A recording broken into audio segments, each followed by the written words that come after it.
The year is 1961, and the world is locked in what historians would later call the most dangerous game ever played. The Cold War isn't just a political standoff between superpowers. It's a daily exercise in nuclear brinkmanship, a perpetual game of chicken played with weapons capable of ending civilization. The Soviet Union and the United States face each other across an ideological divide, each armed with enough nuclear firepower to destroy the planet several times over. And in January of that year, John F. Kennedy has been president for exactly 3 days. The fear-driving military strategy during this period isn't abstract. American planners are genuinely terrified that Soviet intercontinental ballistic missiles could in a matter of minutes obliterate the Strategic Air Command's bomber bases before a single aircraft could get airborne. The solution they devise is as audacious as it is terrifying. Keep nuclear-armed bombers in the air at all times, always flying, always ready, always within striking distance of Soviet targets. If the bases are destroyed, if the missiles come screaming over the Arctic, at least some American bombers will already be aloft, beyond the reach of a first strike, capable of delivering apocalyptic retaliation. This strategy has a name: Operation Cover All. It's the predecessor to the more famous Operation Chrome Dome, and it requires a staggering commitment of resources and personnel. At any given moment, Strategic Air Command maintains multiple B-52 Stratofortress bombers in continuous flight, each carrying a full load of thermonuclear weapons. These aren't training flights. These aren't exercises. These are combat-ready aircraft, fully armed, flying predetermined routes along the edges of Soviet airspace, waiting for orders that everyone hopes will never come. The B-52 crews rotate through these missions in shifts that last 24 hours. They take off, refuel in midair from tanker aircraft, patrol their assigned routes, refuel again, and eventually return to base, only to be replaced by another crew continuing the same endless vigil. It's exhausting work, mentally and physically draining.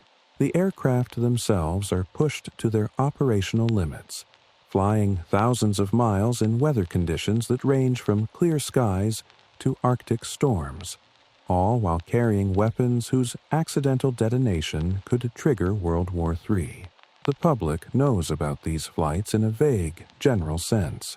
Strategic Air Command announces the program proudly, presenting it as proof of American readiness, a demonstration that the United States will not be caught flat-footed. But what the public doesn't know, what they won't know for decades, is just how dangerous these flights really are. How many near misses occur, how many mechanical failures happen, how thin the margin of safety truly is when you are flying aging aircraft loaded with hydrogen bombs on 24-hour missions over your own territory and that of your allies. The crews who fly these missions understand the weight of what they carry. They're not naive. They know that every time they strap into a B-52 with 2 Mark 39 thermonuclear bombs in the belly, they're essentially flying a mobile Armageddon. But they also believe in the mission. They trust their training, their equipment, and the engineering that assures them these weapons are safe, that multiple redundant safety systems stand between a crash and a nuclear detonation. They believe the bombs are, in the parlance of the day, practically foolproof. On the night of January 23, 1961, they're about to discover just how wrong that assumption is. The Boeing B-52 Stratofortress, designated 58-0187, with the call sign Keep 19, belongs to the 42nd Strategic Wing stationed at Seymour Johnson Air Force Base near Goldsboro, North Carolina. It's a B-52G variant, one of the newer models in the Strategic Air Command fleet, featuring improved range and payload capacity. The aircraft is relatively young, having entered service just a few years earlier. But, like all B-52s of this era, It's being worked hard, pushed through mission after mission with maintenance crews doing their best to keep pace with a grueling operational tempo. The crew of 8 men assigned to this particular flight are experienced professionals. The aircraft commander is Major Walter Scott Tulloch, a seasoned pilot who has logged countless hours in the B-52. His co-pilot is Captain Richard Rardon. The navigator, Captain Paul Brown, sits at his station plotting courses and calculating fuel consumption. Major Eugene Shelton operates the radar, mapping the world beneath them in monochrome sweeps. The electronic warfare officer, First Lieutenant William Wilson, monitors the electromagnetic spectrum, watching for threats that don't exist on this training mission but would be very real in wartime. Major Eugene Richards serves as the instructor electronic warfare officer, training and evaluating Wilson's performance. First Lieutenant Adam Maddox is the third pilot, there to provide additional crew relief on this long flight. And Technical Sergeant Francis Barnish mans the tailgunner position, the last line of defense in a bomber designed for an era when fighter interceptors were the primary threat.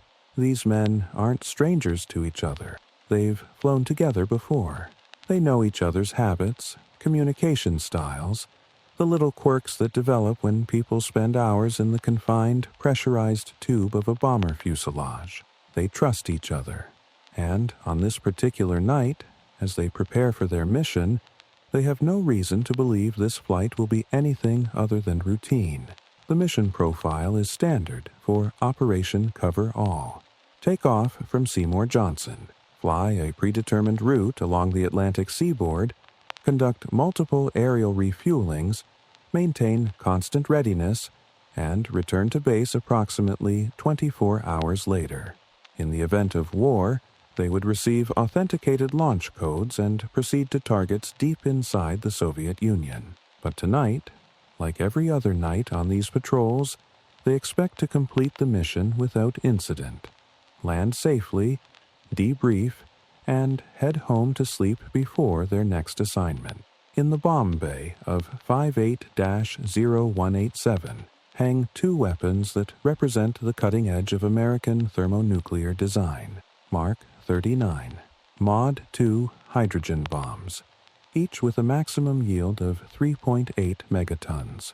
To put that in perspective, the atomic bomb dropped on Hiroshima had a yield of approximately 15 kilotons. These bombs are more than 250 times more powerful. A single Mark 39 detonating at ground level would create a fireball nearly 2 miles in diameter. The initial thermal pulse would ignite fires across dozens of square miles. The blast wave would level buildings and structures across an even wider radius. And the radioactive fallout, carried by prevailing winds, could render hundreds of square miles uninhabitable for years. The Mark 39 is considered a lightweight weapon by the standards of the day, weighing between 6,500 and 6,750 pounds. It measures approximately 11 feet 8 inches in length with a diameter of 35 inches. The design is an evolution of earlier thermonuclear weapons, incorporating lessons learned from previous bomb development and testing programs. It uses a 2-stage radiation implosion design, the Teller-Ulam configuration that has become the standard architecture for hydrogen bombs. The primary stage consists of an implosion-type fission device with a pit composed entirely of highly enriched uranium-235. When detonated, this primary creates the extreme temperatures and pressures necessary to initiate fusion in the secondary stage. The secondary contains lithium-6 deuteride as the fusion fuel. The neutrons from the primary fission split lithium-6 nuclei into tritium and helium, and the tritium immediately fuses with deuterium, releasing enormous amounts of energy in a runaway thermonuclear reaction. But what makes the Mark 39 particularly suited for the airborne alert mission is its versatility.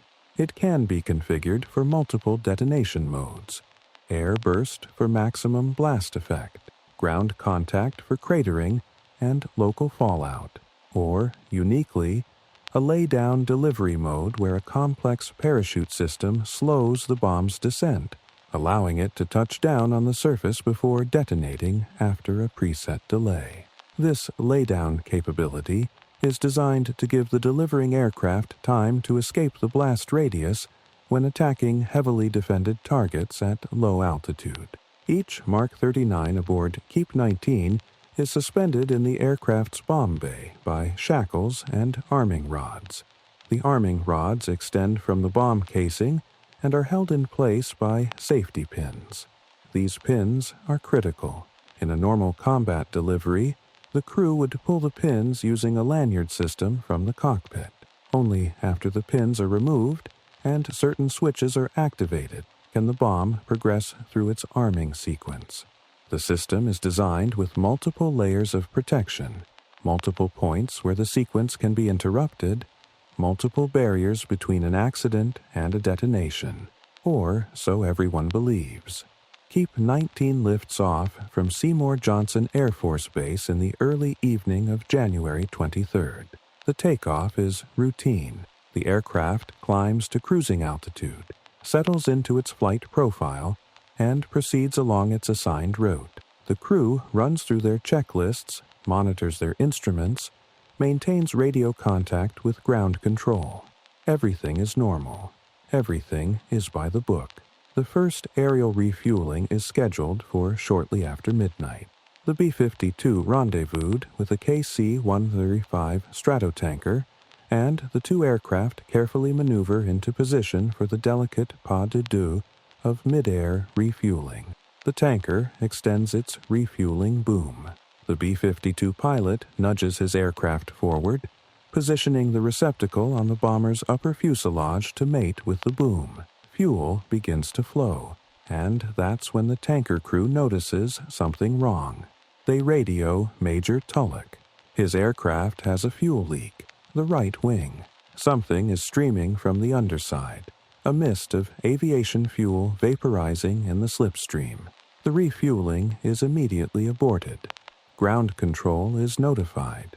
Initial assessment suggests the leak is manageable but needs to be checked. The aircraft is directed to assume a holding pattern off the coast, burning down fuel to reduce landing weight while the situation is evaluated.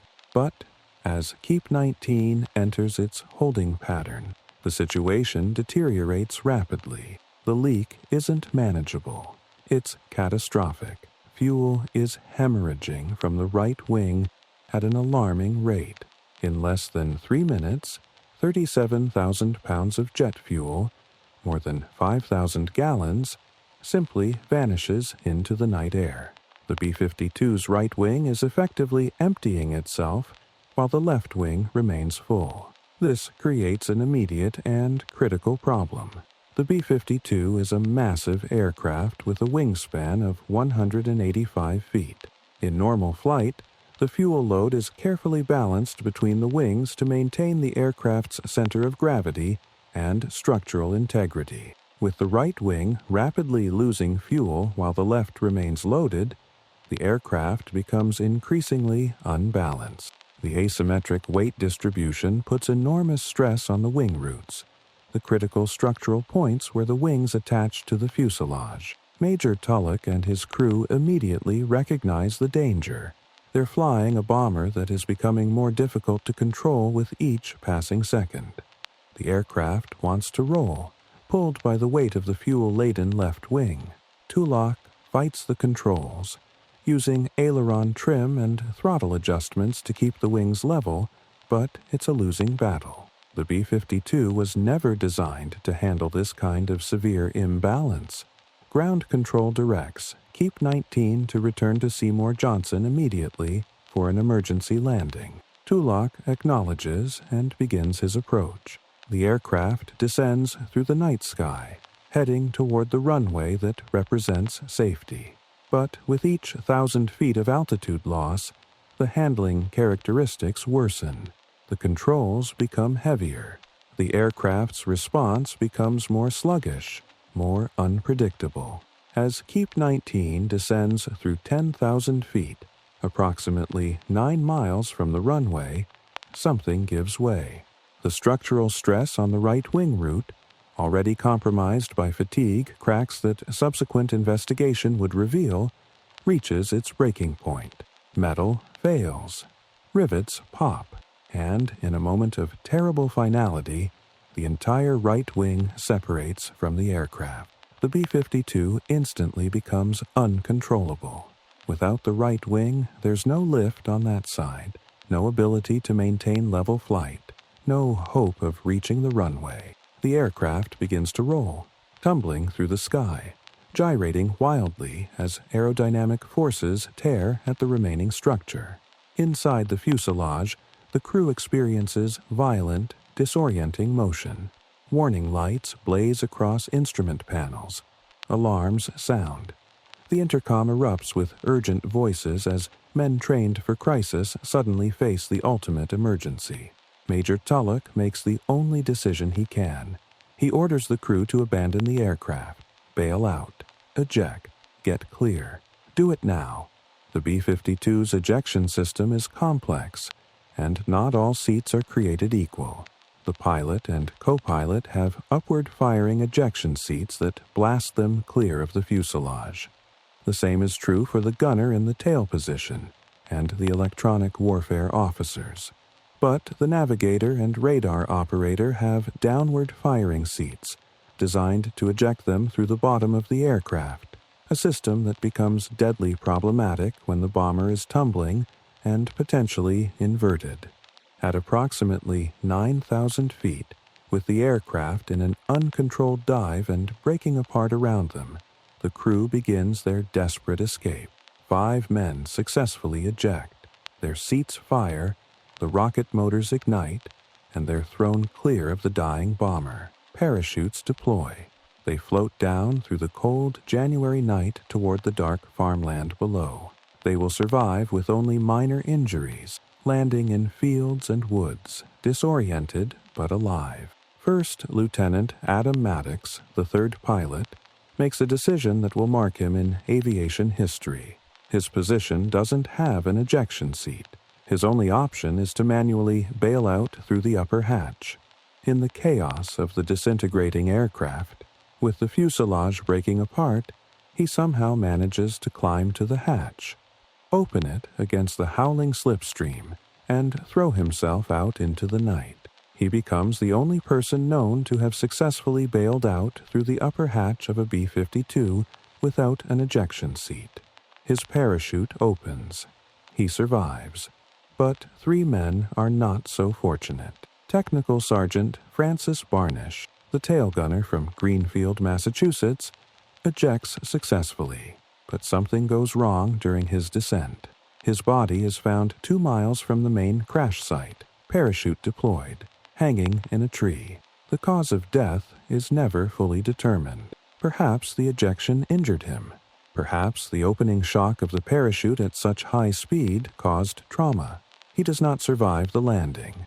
Major Eugene Shelton, 42 years old, from San Antonio, Texas, the radar navigator, and Major Eugene Richards, 43, from Toccoa, Georgia, the instructor electronic warfare officer, never make it out of the aircraft, whether their downward-firing ejection seats malfunction, whether they're unable to activate them in time, whether the aircraft's violent gyrations prevent proper seat operation, will never be known with certainty. Their bodies are later found in the nose section of the wreckage. They die on impact when what remains of Keep 19 slams into the earth. At 12:35 in the morning on January 24th, 1961, the shattered remnants of the B-52 impact across a 2-square-mile area of tobacco and cotton farmland in Faro, a small farming community about 12 miles north of Goldsboro.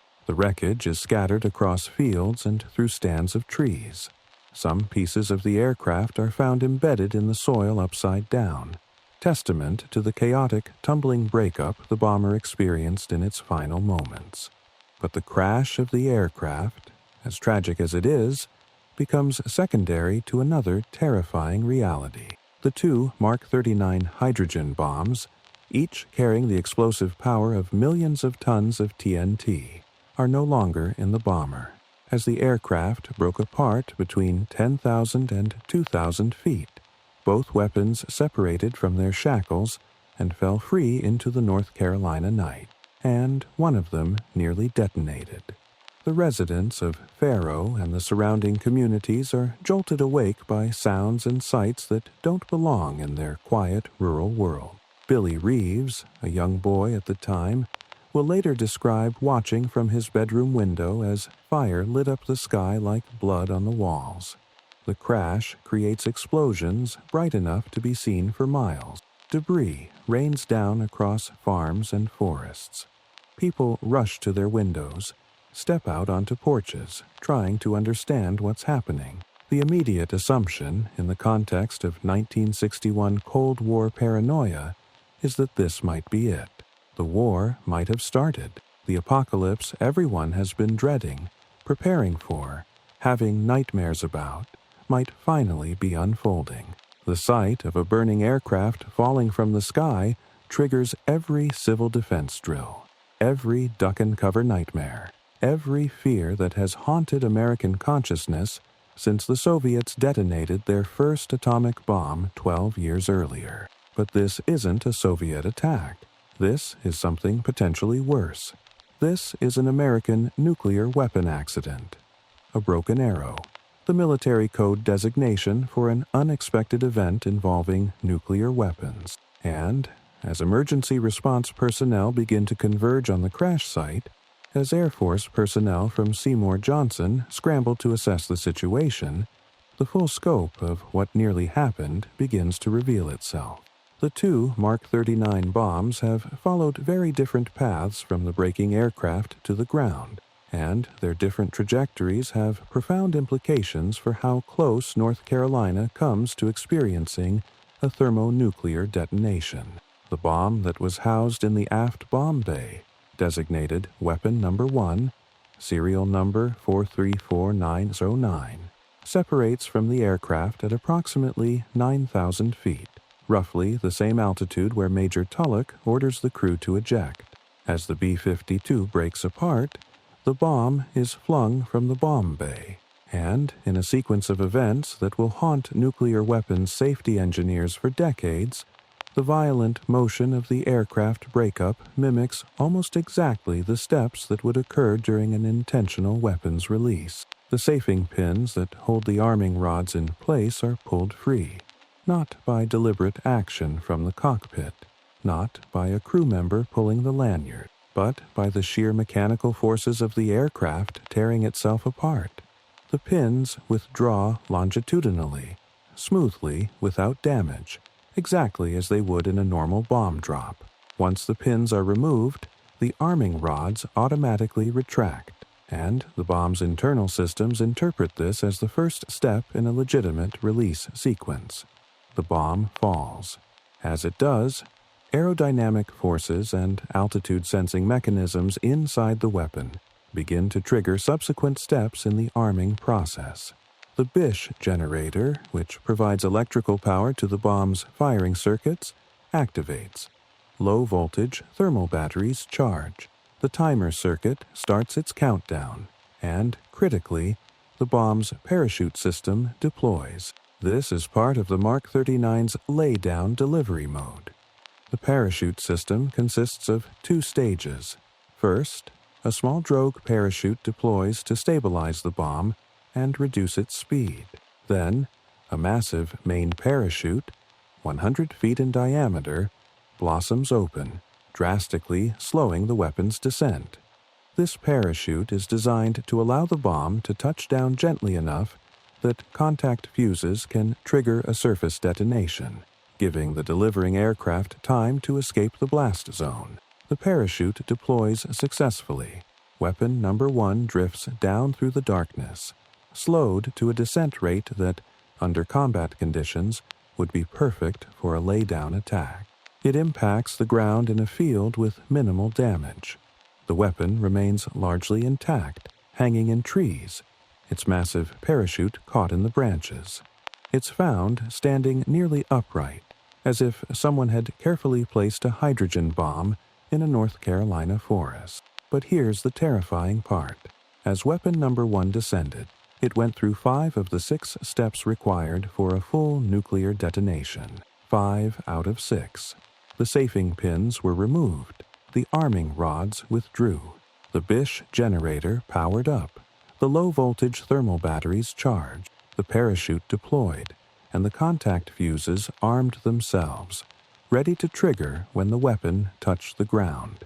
The only single barrier between weapon number 1 and a 3.8 megaton nuclear explosion is the ready-safe switch, a simple, low-voltage electrical switch, the MC772 ready-safe switch, to be precise. This switch, located deep inside the weapon, is designed to prevent detonation unless deliberately set to the arm position by the aircraft commander before the bomb is released. On this night, that switch remains in the safe position because Major Tulloch never had time to arm the weapons. He was too busy fighting to control a dying aircraft. That one switch, that single component of the Mark 39's safety system, is all that prevents the bomb from detonating when it hits the ground. If the switch had been in the arm position, or if the violent forces of the aircraft breakup had somehow jarred it into the arm position, or if an electrical short had sent voltage through the circuit that controls the switch, weapon number 1 would have detonated with full thermonuclear yield when its contact fuses closed upon impact. The second bomb, weapon number 2, follows a different, though no less alarming, path to the ground. Housed in the forward bomb bay, it separates from the aircraft later than weapon number 1, at a lower altitude, somewhere between 5,000 and 2,000 feet. Like the first bomb, its safing pins are pulled by the forces of the aircraft breakup, and its arming sequence begins. But weapon number 2's parachute fails to deploy. Whether the parachute system is damaged during the aircraft breakup, whether it simply fails to function properly, or whether the bomb is released at too low an altitude for the parachute sequence to complete, is never definitively determined. What is certain is that this bomb falls free, accelerating under gravity, and slams into a muddy field at over 700 miles per hour. The impact is devastating to the weapon's structure. The bomb buries itself deep into the soft, waterlogged soil. The force of impact drives it more than 180 feet below the surface. The weapon doesn't just sink into the mud. It's driven downward by its tremendous kinetic energy, displacing earth, plowing a vertical shaft deep into the North Carolina farmland. The high explosive lenses that surround the primary stage, the conventional explosives designed to compress the uranium pit and initiate the fission reaction, do not detonate. This is crucial. If the high explosives had detonated, even without a full nuclear yield, the result would have been what's called a fizzle, a partial nuclear detonation that would still have released dangerous levels of radiation and scattered plutonium across the countryside. When the bomb is excavated, or rather, when excavation is attempted, inspectors make a chilling discovery. The ready safe switch on weapon number 2 shows arm on its indicator. The switch appears to have been in the armed position. For years, this will be cited as evidence of how close the weapon came to detonation. One switch away from catastrophe becomes the haunting refrain in accounts of the accident. But further analysis reveals something more nuanced, though no less concerning. The switch wasn't actually electrically armed. The indicator rotated to show arm, but this was superficial, caused by the violent impact damage. The switch's internal mechanisms were destroyed by the force of the collision, preventing it from actually completing an electrical circuit. So, while the switch looked armed, it wasn't functionally armed. However, this provides little comfort to nuclear weapons safety engineers, because the reality is that weapon number 2 was prevented from detonating, not by its safety systems working as designed, but by luck. The weapon hit the ground before its timer circuit completed its countdown, before its thermal batteries were fully charged, before its X-unit firing capacitors were ready to send the detonation signal. The bomb essentially ran out of time. If weapon number 2 had separated from the aircraft just a few seconds earlier, giving it more altitude and more time to fall, allowing its arming sequence to progress further before impact, the analysis suggests it might have detonated. Not with full thermonuclear yield, but with enough explosive power to be catastrophic. The recovery operation for both weapons is a massive undertaking that reveals just how serious the military takes this incident, even as they maintain public statements downplaying the danger. Explosive ordnance disposal teams from Seymour Johnson Air Force Base and other installations arrive on the scene within hours. The first bomb, weapon number 1 with its deployed parachute, is relatively straightforward to secure. EOD technicians carefully approach the weapon, verify its condition, install additional safety devices, and then transport it away from the site. The bomb is taken to a secure facility for detailed examination.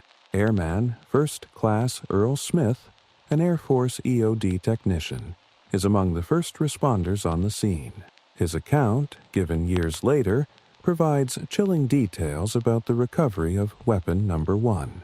He describes how the bomb contained a trap designed specifically to thwart Soviet attempts at disarming captured American nuclear weapons. The disarming sequence required a specific pause at a certain point. If someone tried to disarm the weapon too quickly, without knowing about this required pause, the bomb would detonate. Smith and his team knew about the trap, knew to pause at the critical moment, and successfully rendered the weapon safe. But the implication is clear. This feature meant the bomb was primed in such a way that the wrong action, even an action intended to make it safe, could have triggered detonation. Weapon number 2 presents a far more difficult challenge. The bomb is buried more than 180 feet deep in waterlogged farmland. The soil is essentially mud, and groundwater continuously floods any excavation attempt. Recovery teams begin digging, but it quickly becomes apparent that conventional excavation methods won't work. They bring in pumps to control the water. They shore up the excavation walls. They work for days, then weeks, then months. Over the course of the recovery operation, which eventually extends for more than 4 months, teams manage to recover most of the bomb. They extract the 92 detonators that were part of the conventional explosive lenses. They recover the primary stage, the implosion assembly with its uranium-235 pit. On January 29th, 5 days after the crash, they finally retrieve the pit itself, the core of the bomb where the fission reaction would have initiated. But the secondary stage, the portion of the weapon that contains the fusion fuel, the lithium-6 deuteride that would have produced the bulk of the bomb's 3.8 megaton yield, is never recovered. It remains buried in the mud, somewhere below 180 feet, lost in the saturated soil of a North Carolina farm field. The decision is eventually made to abandon further excavation attempts. The risk of the excavation collapsing, the cost of continuing operations, and the assessment that the secondary stage cannot detonate without the primary all factor into this decision. On June 1st, 1961, the Air Force announces that digging operations have ended. The secondary stage will remain where it fell. To this day, a portion of a Mark 39 hydrogen bomb remains buried in that field. The Air Force purchases an easement on the land, legally restricting any digging at the site without permission. The area is monitored for radiation, though the weapon itself, absent the violent compression that would occur in a detonation, poses no radiation hazard in its buried state. But still, somewhere beneath a North Carolina farm, lie the remnants of one of the most powerful weapons ever created by human hands. In the immediate aftermath of the accident, Official Air Force statements are carefully crafted to minimize public alarm. There was no danger of nuclear detonation, they insist. The weapons were never armed. Safety systems functioned as designed. The recovery operation is presented as routine, a standard response to a broken arrow incident. But inside the classified world of nuclear weapons safety engineering, a very different conversation is taking place. Because the people who actually understand how these weapons work, the engineers and scientists at Sandia National Laboratories who design the safety systems, know exactly how close the Goldsboro accident came to disaster. A team of specialists from Sandia, Los Alamos National Laboratory, and the Atomic Energy Commission's Albuquerque Operations Office assembled at Kirtland Air Force Base in New Mexico on the day of the crash. They fly to Seymour Johnson on a C-47 cargo plane, arriving late on the evening of January 24th. Their mission is to conduct a thorough analysis of exactly what happened to both weapons during the accident. The recovered components from both bombs are subjected to exhaustive examination. Every component is tested. Every circuit is analyzed. Every mechanical system is checked against its design specifications. The goal is to understand precisely what sequence of events occurred inside each weapon as it fell, and how close each came to achieving nuclear detonation. The initial classified report from Sandia, completed in February of 1961, provides a detailed technical analysis. But this report is heavily classified. Its findings are shared only with a small circle of military and government officials with the necessary security clearances. The report confirms that weapon number 1 went through most of its arming sequence and was indeed only one switch away from detonation. But the full implications of this, the assessment of how vulnerable the weapons really were, remain locked in classified files. For decades, this is where the story rests. The public knows there was a crash. The public knows bombs were involved. But the official narrative remains that there was never any real danger. The safety systems worked. End of story. Except it isn't the end of the story. Because in 1969, a senior nuclear weapons safety engineer at Sandia named Parker F. Jones writes a report that will eventually blow the comfortable official narrative apart. Jones is the supervisor of the Nuclear Weapons Safety Department. He's intimately familiar with the design of the Mark 39 and the safety systems it incorporates. And in his report, Riley, titled Goldsboro Revisited, or How I Learned to Mistrust the H-Bomb, Jones lays out the uncomfortable truth in language that is both technically precise and alarmingly blunt. One simple dynamo technology, low-voltage switch stood between the United States and a major catastrophe. This is Jones's assessment. Not 5 safety systems. Not multiple redundant protections. One switch. And not even a sophisticated, hardened switch designed specifically to resist the extreme conditions of an aircraft accident. Just a simple electrical switch. The MC7N2 Ready Safe switch that required only 28 volts of direct current to operate. Jones goes further. He notes that switches of this type had been observed in previous incidents to accidentally switch to the arm position when stray electrical currents were applied. The aircraft breakup created exactly the kind of chaotic electrical environment where such a stray current could occur. Wires shorting, circuits breaking, systems collapsing. It is, in Jones's carefully chosen word, credible to imagine a scenario where an electrical short during the breakup could have set the Ready Safe switch to arm. If that had happened, if a single electrical short had sent 28 volts through the right circuit at the wrong moment, weapon number 1 would have detonated when it hit the ground. 3.8 megatons. A fireball 2 miles across. Thermal radiation setting fires across 50 square miles. Blast overpressure leveling structures across 100 square miles.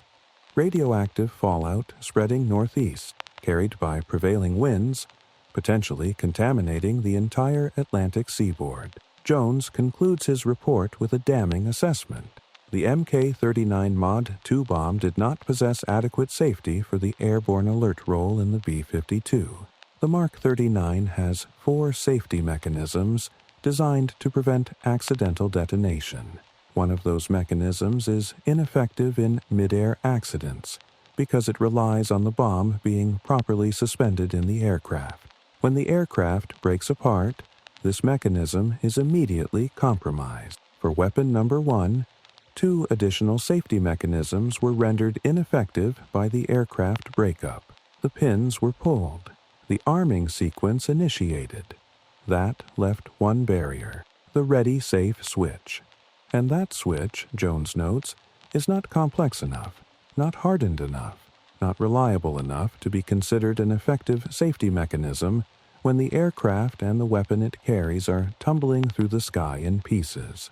The implications of Jones's report are staggering, and they extend far beyond the Goldsboro accident. Because the Mark 39 isn't an isolated design.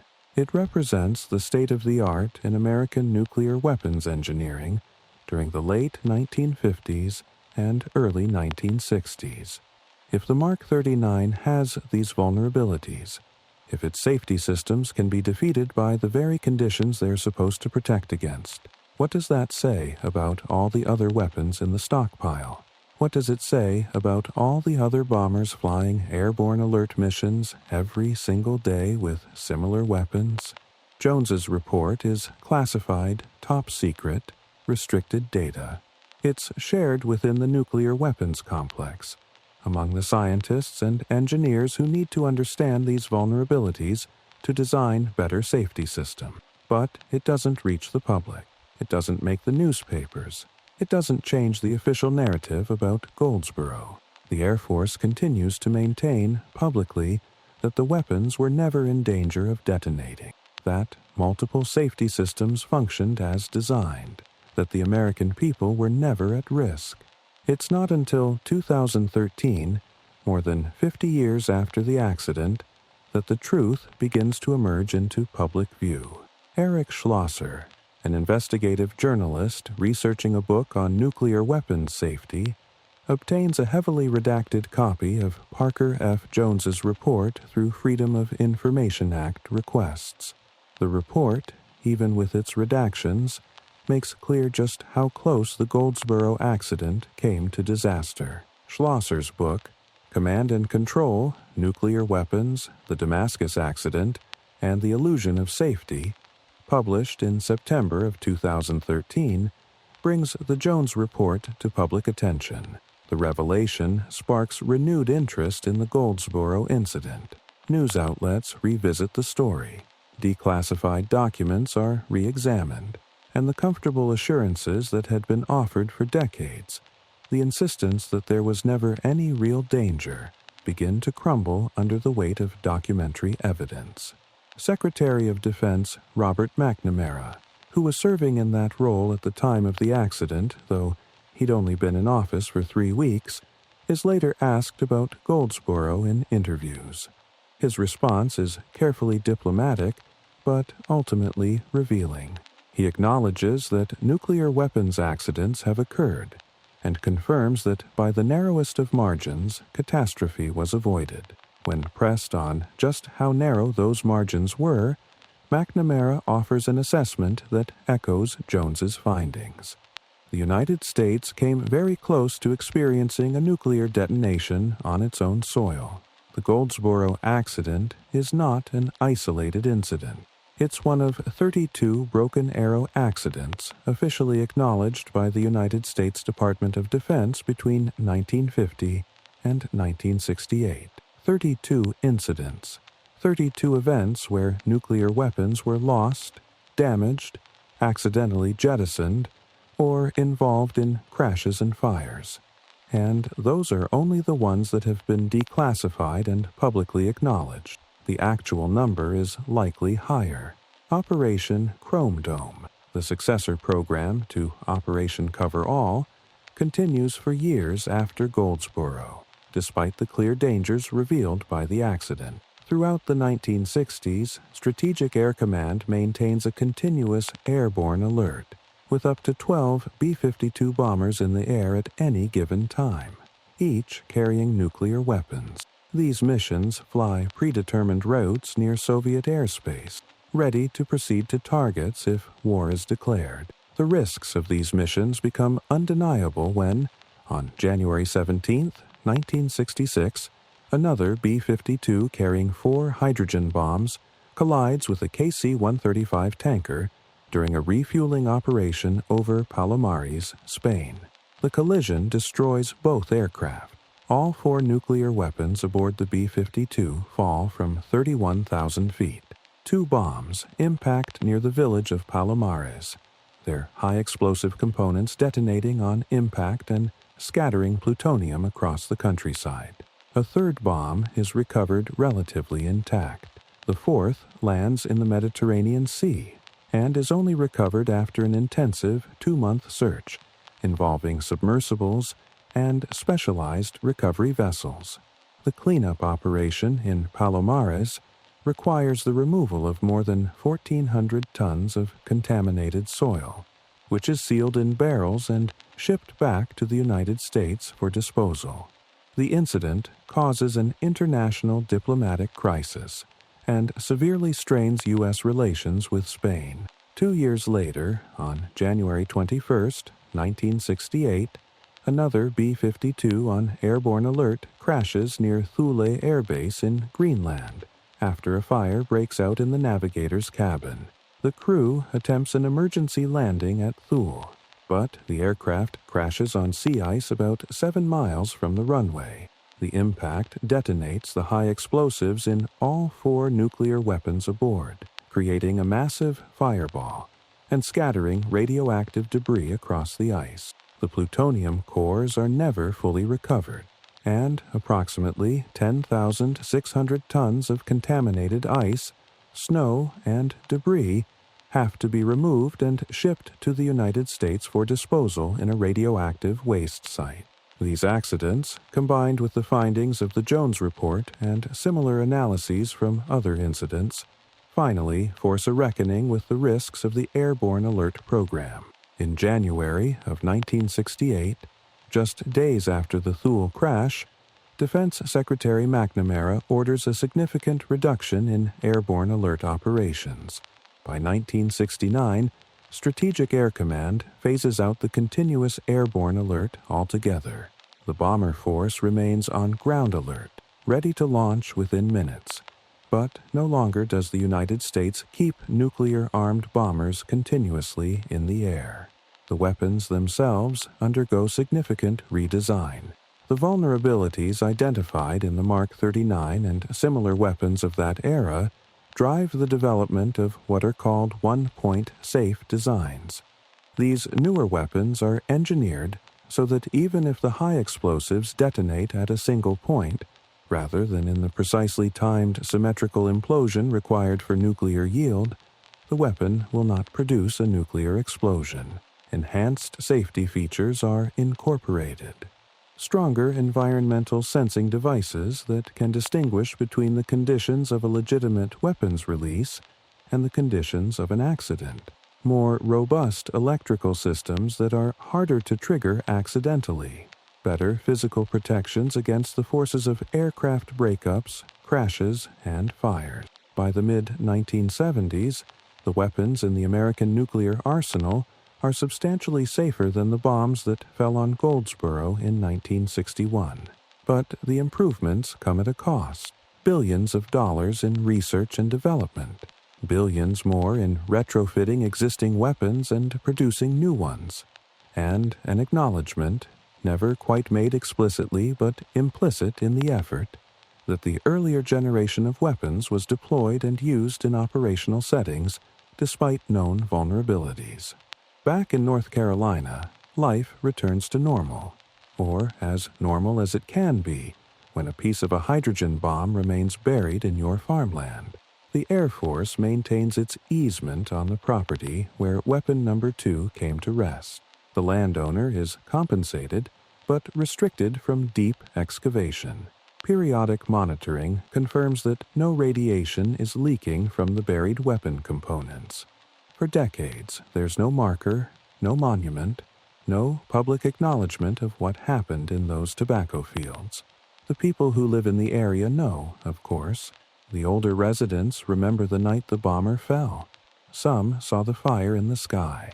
Others helped with the initial search for survivors. The story is passed down through families, a local legend that's also a matter of historical record. It's not until 2013, the same year Eric Schlosser's book brings renewed attention to the accident, that serious discussion begins about formally commemorating the site. The City of Goldsboro Historical Association, working with local officials and historians, begins planning for a historical marker. On August 5, 2014, more than 53 years after the accident, the North Carolina Office of Archives and History dedicates a historical marker at the corner of Manor and Faro Roads, near the crash site. The marker's text is carefully worded, acknowledging the crash, noting the deaths of the 3 crew members, and referencing the nuclear weapons without sensationalizing the danger. It reads, in part, "On this site in 1961, a United States Air Force B-52 bomber crashed. Of the 8 crew members, 5 parachuted safely, and 3 were killed. The bomber carried 2 nuclear weapons." The marker doesn't say how close one of those weapons came to detonating. It doesn't mention Parker F. Jones or his assessment of the single switch. It doesn't describe the 3.8 megaton yield or calculate the casualties that would have resulted. But for those who know the full story, who have read the declassified reports and the careful analyses, the simple acknowledgement that nuclear weapons were involved is enough to recall the terrifying reality of that January night. Surviving crew members rarely speak publicly about the accident. The trauma of losing friends, of surviving a catastrophic accident, of learning only years later how close they came to triggering a nuclear detonation, is not something most choose to revisit. But in occasional interviews and oral history projects, fragments of their experience emerge. They remember the routine nature of the mission right up until the moment it wasn't routine. They remember the professionalism of Major Tulloch, fighting to control the aircraft as long as possible, giving his crew the best chance to escape. They remember the confusion of the ejection, the stark terror of free-falling through the darkness, the surreal relief of parachutes opening, and they remember the weight of knowing, once they were debriefed and the full scope of the accident was explained, that they had been carrying weapons capable of destroying an area the size of a major metropolitan region. The Air Force, to its credit, does learn from Goldsboro and the other Broken Arrow accidents. Nuclear weapons handling procedures are extensively revised. Airborne alert missions are curtailed. Weapons design improves dramatically. Training becomes more intensive. Safety protocols become more stringent. The Nuclear Surety Program, the comprehensive system of procedures and controls designed to prevent unauthorized or accidental use of nuclear weapons, evolves into one of the most rigorous safety regimes in military history. But the lessons come at a price. The near disaster at Goldsboro is a case study in the dangers of complacency, the risks of operating complex systems under demanding conditions, and the fallibility of human-engineered safety mechanisms. The engineers who designed the Mark 39 didn't intend for it to have inadequate safety features. The planners who developed Operation Coverall didn't want to put American cities at risk. But intentions and outcomes are not the same thing, and the gap between what people believe their systems will do and what those systems actually do under stress can be measured in megatons. The broader implications of Goldsboro extend into ongoing debates about nuclear weapons policy. If a weapon can come this close to accidental detonation during a routine operational mission in peacetime, what happens during the fog of war? What happens when decisions must be made in minutes, when communication systems are disrupted, when the difference between a false alarm and a real attack must be determined in the time it takes a missile to fly? These questions haunted nuclear strategists during the Cold War, and they remain relevant today. The United States, Russia, China, France, the United Kingdom, India, Pakistan, Israel, and North Korea all maintain nuclear arsenals. The weapons are more sophisticated than the Mark 39, the safety systems more robust, the command and control procedures more carefully designed, but they're also more powerful, more numerous, and in some cases deployed in regions where political tensions run high and decision times are short. Goldsboro reminds us that the greatest danger from nuclear weapons may not come from intentional use by adversaries, but from the accidents and near misses that are inherent to any system operated by humans and machines. The historian Scott Sagan, in his work on nuclear safety, argues that organizations will inevitably fail, that complex systems will eventually produce unexpected interactions, and that assuming otherwise is a form of dangerous optimism. Goldsboro supports Sagan's thesis. The system failed. The aircraft broke apart. The weapons fell. And only luck, in the form of a switch that happened to be in the right position, prevented disaster. When you stand in the field today where weapon number 2 is buried, there's nothing to see. It's farmland, tended and cultivated, indistinguishable from thousands of other fields across North Carolina. Crops grow. The seasons turn. Life continues. But beneath the surface, encased in mud and sediment, lie the remains of a weapon that could have changed history. Imagine, for a moment, the alternate timeline. Weapon number 1 detonates on January 24, 1961. 3.8 megatons, ground burst. The fireball vaporizes everything within a mile. The blast wave flattens Goldsboro, 12 miles away. Fayetteville, 30 miles west, experiences significant damage. Raleigh, 50 miles northwest, faces shattered windows and partial structural collapse. The immediate death toll is conservatively estimated at tens of thousands. Goldsboro's population in 1961 is around 20,000. All of them are in the lethal radius. Surrounding communities add thousands more. The injured number in the hundreds of thousands. Hospitals are overwhelmed. Many hospitals are damaged or destroyed. The medical system collapses under the weight of burn victims, trauma cases, and radiation casualties. The radioactive fallout plume, carried by prevailing winds, spreads northeast. Within hours, detectable fallout is falling on Norfolk, Virginia. Within a day, it reaches Washington, D.C. The entire coastal corridor from North Carolina to New York is under fallout warnings. Millions are told to shelter in place, to seal their homes, to await further instructions that may never come.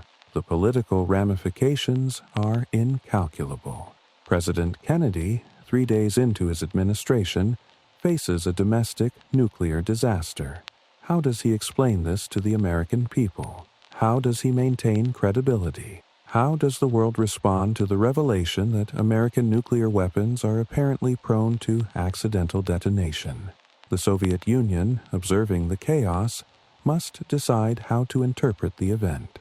Is it truly an accident, or is it a cover story for something else? Could it be the beginning of a false flag operation to justify retaliation? In the paranoid calculus of 1961 Cold War thinking, trust is in short supply, and worst-case assumptions drive decisions. At minimum, the accident would have been the worst disaster in American history, dwarfing anything before or since in terms of immediate casualties, long-term health impacts, and economic disruption. The contaminated zone would have been uninhabitable for decades. The psychological impact on the American psyche, the trauma of learning that the weapons meant to protect them can just as easily destroy them, would have been profound and lasting. But this didn't happen. The switch was in the safe position. The bomb didn't detonate. The accident remained a crash. Tragic for the 3 men who died, but not apocalyptic for hundreds of thousands who would have died in the fireball and fallout. The story of Goldsboro is ultimately a story about margins. The margin between safety and catastrophe. The margin between procedures and reality. The margin between what we believe our systems can do and what they actually do when stressed to the breaking point. That margin, on January 24, 1961, was 28 volts and a mechanical switch. It's worth remembering that nuclear weapons accidents are not ancient history. They're not confined to the early, supposedly more primitive days of the nuclear age. As recently as 2007, a B-52 flew from Minot Air Force Base in North Dakota to Barksdale Air Force Base in Louisiana, with 6 nuclear-armed cruise missiles loaded on its wing pylons. The crew didn't know the missiles were armed. The procedures that should have caught the error failed at multiple points. The missiles were loaded, flew across the country, and sat unguarded on the tarmac at Barksdale for more than a day before anyone noticed. This wasn't a mechanical failure or an aircraft accident. This was a breakdown in procedures, oversight, and accountability. The Minot incident led to the resignation of senior Air Force official, a comprehensive review of nuclear weapons handling procedures, and the establishment of new oversight mechanisms. But it also demonstrated that even with decades of experience, even with sophisticated safety systems and elaborate protocols, human organizations remain capable of spectacular failures. Goldsboro belongs to this lineage of near misses and close calls. It's a data point in a larger pattern that suggests nuclear weapons safety is more fragile than official assurances would have us believe. Not because the weapons are poorly designed or the personnel incompetent, but because the task of maintaining perfect safety with weapons of mass destruction across decades of operational use is perhaps beyond the capability of any human institution. The men who died when Keep 19 crashed deserve to be remembered. Technical Sergeant Francis Roger Barnish, 27 years old from Greenfield, Massachusetts, survived the ejection but not the landing. He left behind a wife and young children. Major Eugene Holcomb Richards, 43, from Toccoa, Georgia, was an experienced electronic warfare officer and instructor. He had a family waiting for his return. Major Eugene Shelton, 42, from San Antonio, Texas, was a veteran navigator who had flown countless missions. His expertise and experience were lost in an instant when the aircraft broke apart. These men were doing their jobs. They were following orders, flying a mission that had been flown hundreds of times before without incident. They had no reason to believe this flight would be different. They trained for emergencies, but no amount of training can prepare you for the catastrophic structural failure of your aircraft at 10,000 feet with nuclear weapons in the bomb bay. They did what they could. They followed procedures. They attempted to save themselves and their aircraft, and 3 of them died trying. The 5 survivors, Major Walter Scott Tulloch, Captain Richard W. Rardin, Captain Paul Brown, First Lieutenant William Wilson, and First Lieutenant Adam Maddox, carried the weight of that night for the rest of their lives. They were praised for their professionalism, for executing emergency procedures under the most extreme stress. But they also had to live with the knowledge of how close they came to triggering an unthinkable disaster, and with the loss of their friends and crew members. Lieutenant Maddox's bailout through the upper hatch became a case study in survival against impossible odds. His decision-making in those final seconds, his ability to navigate through the disintegrating fuselage to reach the hatch, and his successful manual bailout are taught in aircrew survival courses as an example of composure under pressure. But for Maddox himself, it was simply desperation and the will to live. translated into action in the span of seconds. The farmer who owned the land where weapon number 2 buried itself had no idea what was under his field. He heard the crash. He saw the emergency responders arrive. He watched as Air Force teams set up equipment and began drilling and excavating. He was compensated for the easement and told he couldn't dig deep in certain areas. For years, he continued to farm the land, planting and harvesting, walking daily over the spot where a hydrogen bomb lay entombed in the mud. The field has changed hands several times since 1961. Each new owner inherits the easement, the restrictions, and the strange legacy of having a piece of nuclear weapons history buried on their property. There's no visible marker on the land itself, nothing to indicate what lies beneath. It looks like any other North Carolina farm field, which is perhaps the most unsettling thing about it. The apocalypse that almost was looks perfectly ordinary. When school groups visit the historical marker on Manor Road, teachers explain what happened. They talk about the Cold War, about nuclear weapons, about the accident. The students ask questions. Could it really have exploded? How big would the explosion have been? What would have happened to us? The teachers do their best to answer honestly without traumatizing young minds. Yes, it could have exploded. Yes, it would have been catastrophic. Yes, many people would have died. But it didn't happen. The safety systems worked. Well, one safety system worked, and that was enough. Some students ask the obvious follow-up question. Could it still explode? Could the bomb that's still buried suddenly go off? The answer is no. But explaining why requires a careful discussion of nuclear weapons physics. The weapon cannot detonate without its primary stage being compressed by the precisely timed implosion of its high-explosive lenses. Those lenses were damaged in the crash. The detonators were recovered. The electrical systems are long since degraded by decades of exposure to groundwater. The weapon is inert, incapable of nuclear detonation in its current state. But it's still there, still radioactive, still containing materials that will remain dangerous for thousands of years. In the broader sweep of history, Goldsboro occupies a strange space. It's not as famous as the Cuban Missile Crisis, which brought the world to the brink of nuclear war just 21 months after the accident. It's not as culturally prominent as the atomic bombings of Hiroshima and Nagasaki. It doesn't have the dramatic narrative of the Manhattan Project or the ideological weight of the nuclear arms race. But in some ways, Goldsboro is more important than any of these. Because Goldsboro demonstrates that nuclear war nearly started not from deliberate decision or strategic miscalculation, but from an accident.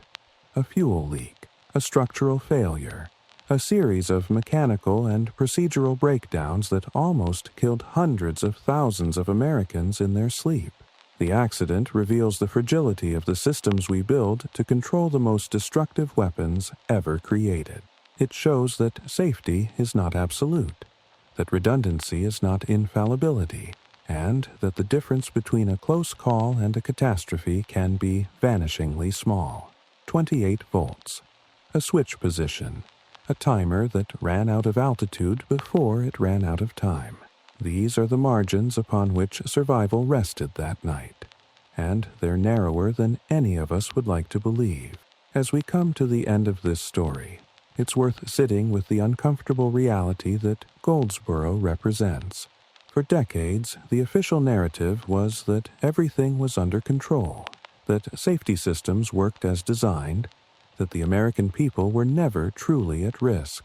This narrative served important purposes. It maintained public confidence in the military's handling of nuclear weapons. It prevented panic. It preserved the credibility of deterrence, the idea that America's nuclear arsenal was a perfectly controlled instrument of policy, rather than a collection of barely contained catastrophes waiting to happen. But the declassified truth tells a different story, a story of weapons less safe than advertised, of missions more dangerous than acknowledged, of accidents more serious than admitted. Parker F. Jones's report, buried in classified files for decades, finally reveals what really happened. And what really happened is that the United States came within one switch of accidentally detonating a hydrogen bomb on its own territory. This doesn't mean the people involved were negligent or incompetent. Major Tulloch and his crew were professionals doing exactly what they were trained to do. The engineers who designed the Mark 39 created what was, by the standards of the day, a sophisticated and capable weapon. The planners who developed Operation Coverall were responding to a genuine strategic threat and trying to ensure that America's nuclear deterrent remained credible. Everyone involved was competent, well-intentioned, and following established procedures. But competence and good intentions are not enough when dealing with weapons that can destroy cities. The complexity of the systems, the demanding operational conditions, the inherent limitations of human-engineered safety mechanisms, all combine to create risk that cannot be completely eliminated. Goldsboro proves this, and the other Broken Arrow accidents prove it again and again. The question, then, is not whether nuclear weapons accidents can happen. Goldsboro and Palomares and Thule and Damascus and all the other incidents prove they can and do happen. The question is whether we can accept this risk, whether the strategic benefits of maintaining nuclear arsenals outweigh the dangers of accidental detonation or unauthorized use, and whether there are policies and technologies that can reduce the risk to acceptable levels. These questions don't have easy answers, but they're questions that Goldsboro demands we ask. Because every year that nuclear weapons exist, every day that they're maintained on alert, every hour that they're transported or serviced or simply sit in their silos and bunkers, there's a non-zero chance of accident. And when the stakes are measured in megatons and the casualties in hundreds of thousands, even a small probability of accident becomes unacceptable. The people of Goldsboro and the surrounding communities don't dwell on what might have been. Life moves on. The crash site is farmland again. The historical marker attracts occasional visitors. The story is taught in schools and remembered by those who lived through it. But there's no collective trauma, no ongoing crisis, because the disaster didn't actually happen. The bomb didn't explode. The nightmare remained hypothetical. But for those who study nuclear weapons safety, for historians and engineers and policymakers who understand how close the accident came to catastrophe, Goldsboro is a permanent reminder, a warning, a lesson in humility about the limits of human control over the weapons we create.